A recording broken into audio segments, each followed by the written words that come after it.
Pessoal, depois de muita análise, chegou a hora de tratar do assunto do momento. O que é que aconteceu e não aconteceu nessa reunião ministerial que está dando tanto bochicho, tanta conversa? Eu sou o professor Bruno Grego e eu estou aqui para fazer a análise definitiva para vocês de todos esses temas da reunião ministerial do Bolsonaro.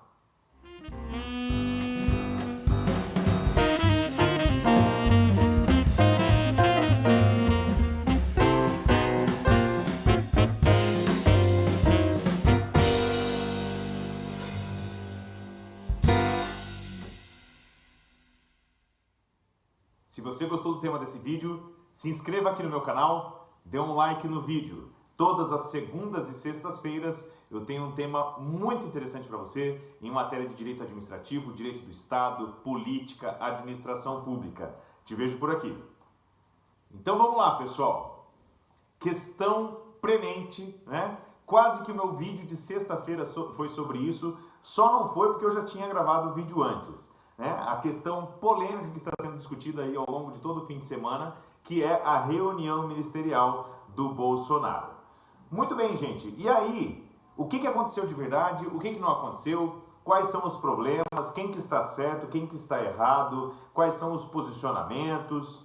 Principalmente, será que tem tanto problema assim? Tem tanta prova de irregularidade? É o que eu vim discutir aqui com vocês e eu tenho certeza que vai ser a análise definitiva do que deve ser feito ou não e do que decorre ou não dessa reunião. Tá bem? Obviamente é uma reunião de um vídeo, né, de 1 hora e 55 minutos e aí nós vamos repassar aqui um grande resumo. Vou tratar para vocês dos pontos principais.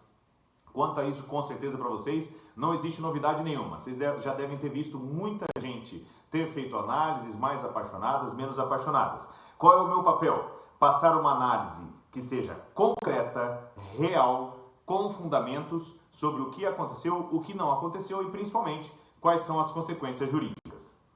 Começando então, pessoal, pelo que é perfumaria, né? Pelo que são os acessórios. Então, análise da conduta dos ministros, análise da conduta de quem estava lá na reunião. Então, pessoal, do ponto de vista material, da importância da reunião, de fato, a administração pública tem de se preocupar com esse tipo de ação. Teve muita gente que falou que a reunião era desnecessária, que a reunião era inútil. Não é verdade, gente. O papel da administração pública na intervenção do Estado sobre a economia é justamente o que está lá no artigo 174 da Constituição Federal. Ou seja, a administração pública deve agir como agente normativo e regulador da ordem econômica, ou seja, prover fiscalização, incentivo e planejamento. Essa atividade de fomento e de planejamento da economia, que seria o programa Mais Brasil, é justamente o que o Estado tem de fazer e o que falta hoje. Afinal de contas, essa é uma reunião de abril e até hoje, estamos já no final de maio, não tivemos ainda um anúncio oficial desse programa e provavelmente agora a essa altura não vamos ter mais. Mas de fato é necessário. Então vejam que tanto o Braga Neto quanto o Paulo Guedes estão certos nos posicionamentos deles. O suposto Plano Marshall brasileiro realmente é um nome idiota, né? Então não teria sentido em a gente falar nisso. Isso foi destacado pelo Guedes no vídeo, tá? E o ministro Paulo Guedes também fala que a intervenção direta do Estado, ela não deveria ser o que fosse a preferência agora. E ele também está correto nisso. Quem quer saber o fundamento, veja lá artigo 173 da Constituição Federal, que diz que a intervenção direta do Estado na economia é sempre excepcional. Só se justifica se tiver uma ordem constitucional ou então se nós tivermos uma lei que determine que aquilo é de relevantíssimo interesse nacional ou que é necessário à segurança nacional. Não vejo nenhum dos casos agora, então estamos falando de fato de intervenção indireta, ou seja, fomento, planejamento e um pouco de fiscalização. Nisso eles estão corretos e quem fala que a reunião não tinha motivo para existir ou que foi desnecessária, está incorreto. É realmente isso que o Estado teria de fazer. O problema é que faz com ineficiência, faz mal feito. Isso é uma outra história. Pessoal, claro que a reunião é cheia de momentos aí que são deploráveis, né? a manifestação, por exemplo, do presidente da Caixa Econômica Federal, dizendo que se ele fosse preso, se a filha dele fosse colocada no camburão, ele ia sair para matar ou morrer, né, com as 15 armas que ele tem, isso mostra um absoluto despreparo, né, uma pessoa descompensada. Ou ele falou aquilo para querer jogar para a torcida, já que ele estava numa reunião ali com o próprio presidente da República e os ministros querendo entrar no grupo, né? Ou então ele simplesmente é uma pessoa que não tem condições, inclusive, para ter a posse das armas que ele tem, já que isso depende, claro, de um teste psicológico. Ou ele está simplesmente fazendo bravatas, ou então, se ele realmente pensa assim, uma pessoa que não tem a menor condição de lidar com armas, quanto mais de ser presidente de uma instituição tão importante quanto a Caixa Econômica Federal. Falando de bancos públicos, teve muita conversa sobre o posicionamento do Paulo Guedes, sobre a privatização de bancos públicos. Numa certa medida, o que ele fala sobre o Banco do Brasil pode ser que seja verdade, na medida em que a intervenção via Banco do Brasil é uma intervenção que já não se faz tão essencial assim, diferente da Caixa Econômica. Afinal de contas, é uma sociedade de economia mista. Agora, temos de ver em que medida que realmente existe o interesse de fazer isso hoje no governo. Não sei se é o momento pela instabilidade que a gente tem passado. Na esteira aí da manifestação do presidente da Caixa Econômica Federal, a gente tem a manifestação da ministra Damares Alves, né, que é a ministra da Família, da Mulher, dos Direitos Humanos, etc.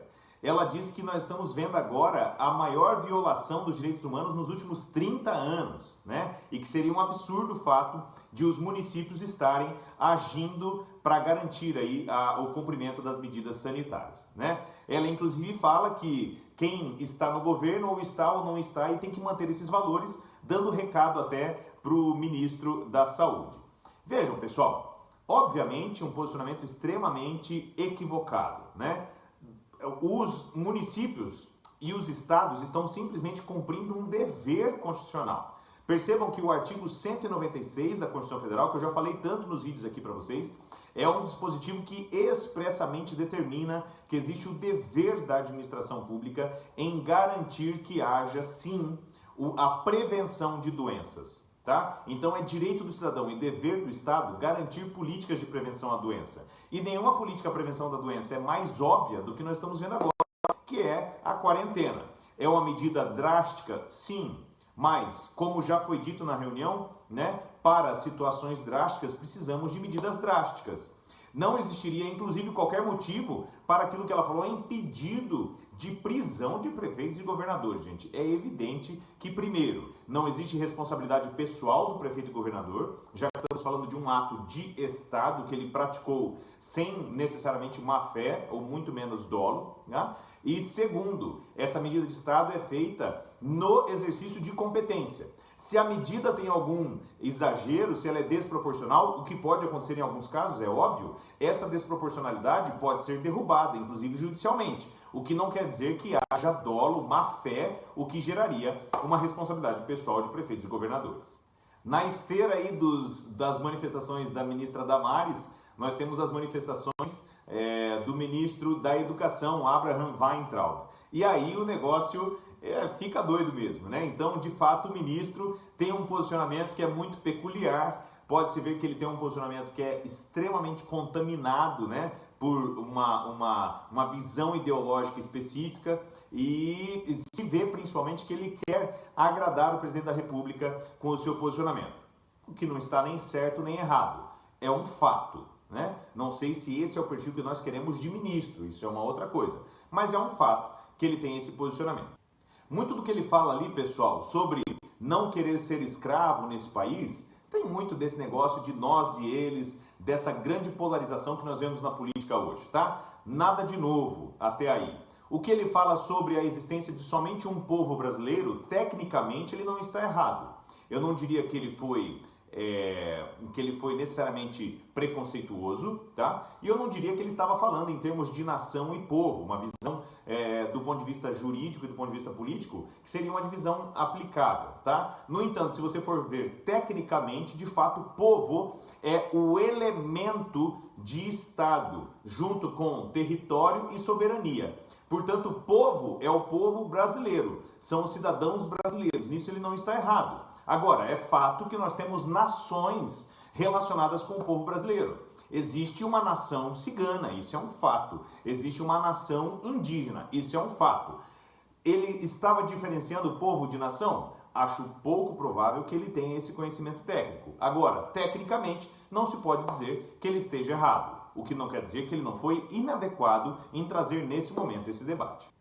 Um outro ponto polêmico aí em relação ao ministro da Educação é o fato de que ele se indignou com tudo que acontece em Brasília, né? E falou que colocava todos esses vagabundos na cadeia, a começar pelos ministros do STF.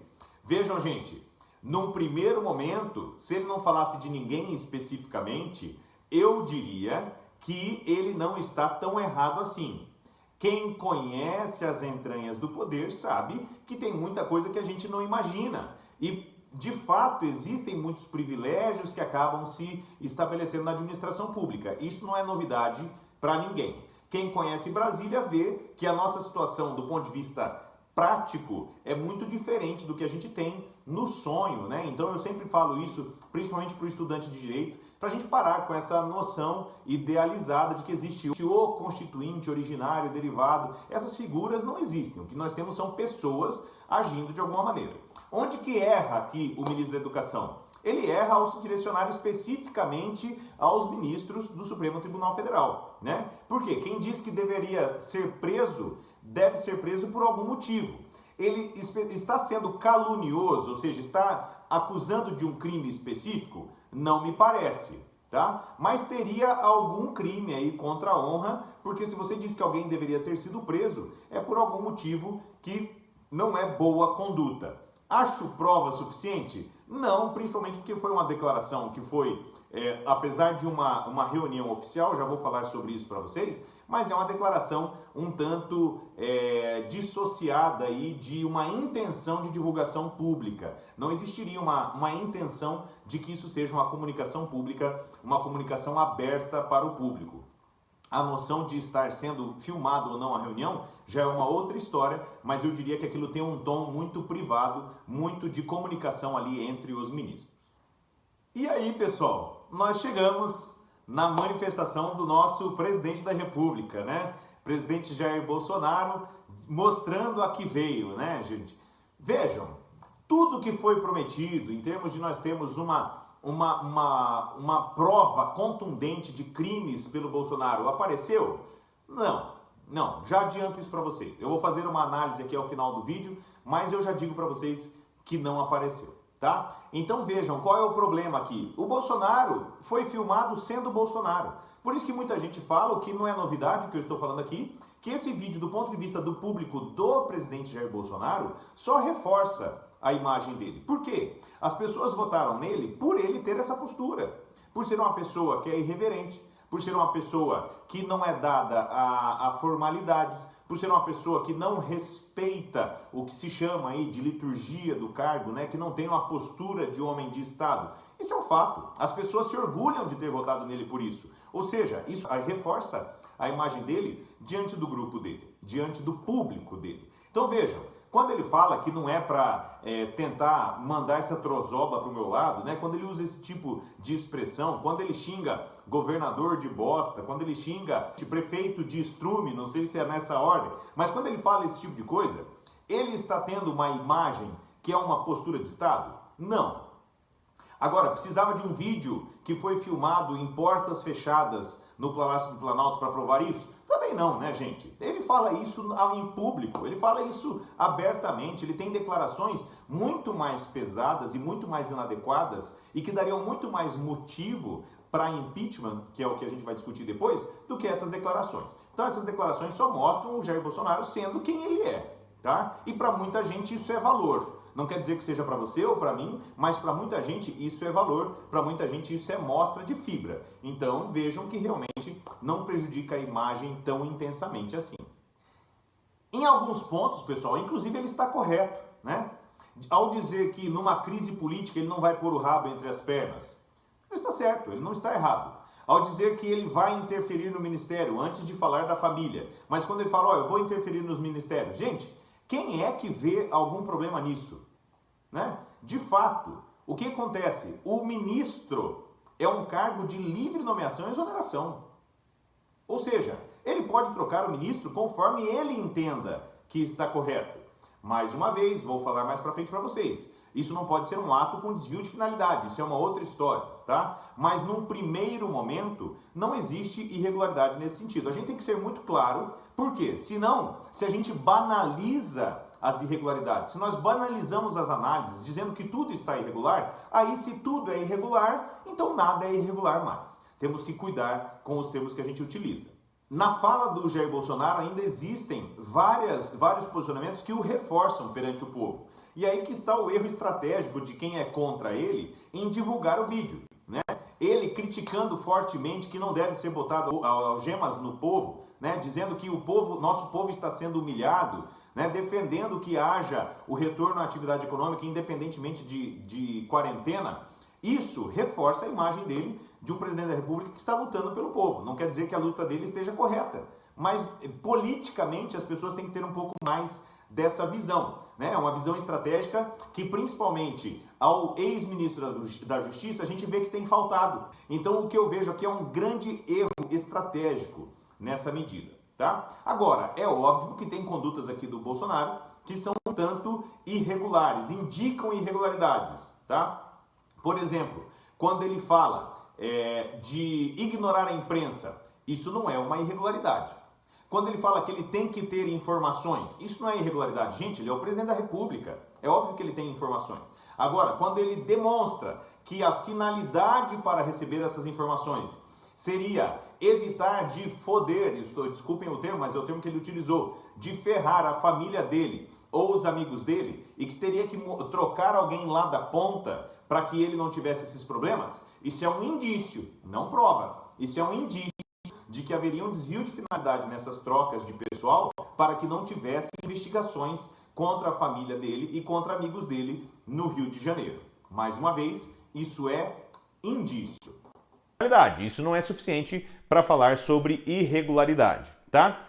E aí, nesse particular, vejam, gente, sondar o desvio de finalidade é a prova mais difícil que se tem quando se faz um controle de ato administrativo. É necessário ter uma prova contundente de que essa interferência nos ministérios seria para um desvio de finalidade. E ali tudo é falado de forma prospectiva, não existe nenhuma afirmação concreta de que foi feito, ou é para isso, ou eu vou fazer, ou estou fazendo agora, ou estou compelindo. Não existe uma prova de que o ministro da Justiça, inclusive, teria sido compelido a fazer essa troca por desvio de finalidade. Portanto, vejam, nesse sentido, existem indícios de irregularidade? Sim, existe, né? Afinal, as declarações são muito evidentes nesse sentido. Agora, existe uma prova. Prova? Não tem.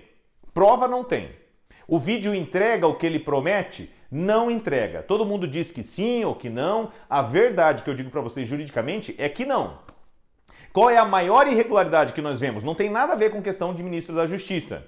A maior irregularidade que nós vemos é o que o presidente da República diz em relação aos municípios, né?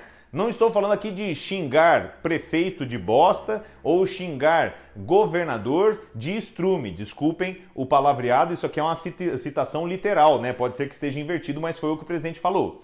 Mas dizer que existe a intenção de incitar a população a se armar e deixar um recado claro, como de fato foi dado o recado. E quem assinou esse recado? Foi o ministro da Justiça à época, né? Ele assinou junto lá a portaria para aumentar, triplicar a possibilidade de munição que você pode ter em casa. Então deixar esse recado é algo claro no sentido de que existe sim uma intenção de limitar a liberdade do exercício de poderes constituídos pelos estados e pelos municípios. E aí, queridos, aí nós temos sim conduta irregular do presidente da República. É muito importante que nós observemos então quais são os detalhes aqui nessa análise, tá?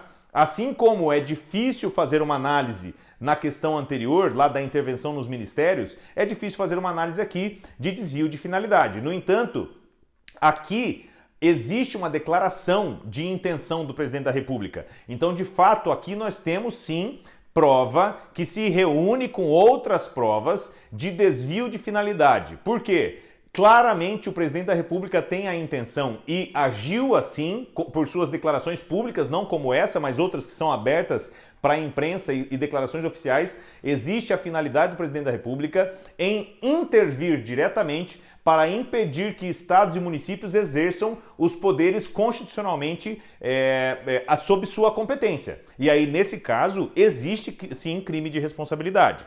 Mais uma vez, eu acredito que isso seja o melhor para o Brasil agora? Não.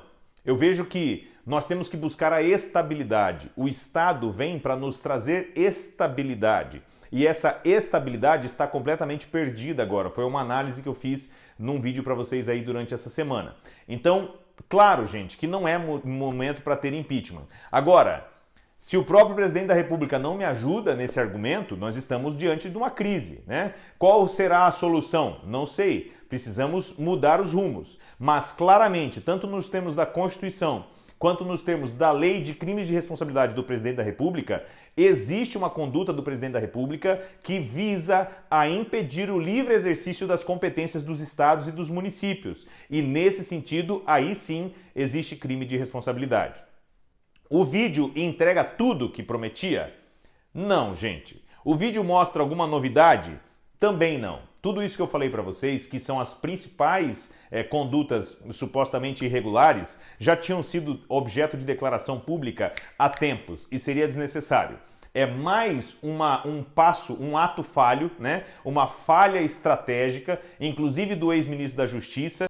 O que falta aqui claramente é uma ação mais estratégica do ministro da Justiça, que tem repetido esses atos falhos, né? Entendido que haveria uma irregularidade ou uma importância desse vídeo que não tem, assim como na época que foi hackeado supostamente o celular dele, ele deveria ter simplesmente falado, olha, essa mensagem não é verdadeira. Mas ele foi dizer que o celular foi hackeado, aí ele comprovou que as mensagens são verdadeiras. Então vejam, falta estratégia, falta posicionamento dele, se ele realmente tem a intenção de fazer essa limpa aí, porque até agora não tem efetividade. Portanto, pessoal, se você quer uma leitura clara, simples, limpa, jurídica desse vídeo, a verdade é, não existe novidade nenhuma. Todos nós sabíamos que a postura de toda essa equipe ministerial é essa, isso já foi declarado publicamente e não existe prova contundente de nada. Seja porque, em relação à interferência nos ministérios, é necessário uma prova expressa do desvio de finalidade, que tudo indica que haja, mas indício não é prova. Ou então, pelo fato de que já existia prova muito mais forte de interferência do presidente da República nos assuntos que são dos municípios e dos estados. E aí, esse vídeo é desnecessário. Tanto de um lado quanto do outro, não temos necessidade. Tudo o que aconteceu foi um grande barulho, uma grande desestabilização estatal. Tudo o que não aconteceu é que deveria ter sido o objeto, que é a preservação do Estado, que é a intenção das pessoas, dos homens de Estado, de fazer com que nós tenhamos estabilidade. Isso sim é o que vai fazer com que o nosso povo tenha melhores condições econômicas. Nada vai resolver o nosso problema em termos de picuinha, em termos de briga, tá? O ministro da Justiça vai conseguir derrubar o presidente da República com esse vídeo? Não. Pode ser que haja outras provas, mas esse vídeo é insuficiente para tanto. Então, nós precisamos que tudo seja levado a sério e que as pessoas tenham o mesmo objetivo, que é trazer estabilidade, que é fazer com que o Brasil tenha medidas econômicas adequadas, medidas sanitárias adequadas para que nós possamos sair dessa crise. Se você gostou desse vídeo, se você curte esse tema, então se inscreva aqui no meu canal, curta o vídeo. Toda segunda e sexta-feira eu tenho vídeos com esse conteúdo para vocês de direito administrativo, administração pública, política, para que nós possamos debater juntos.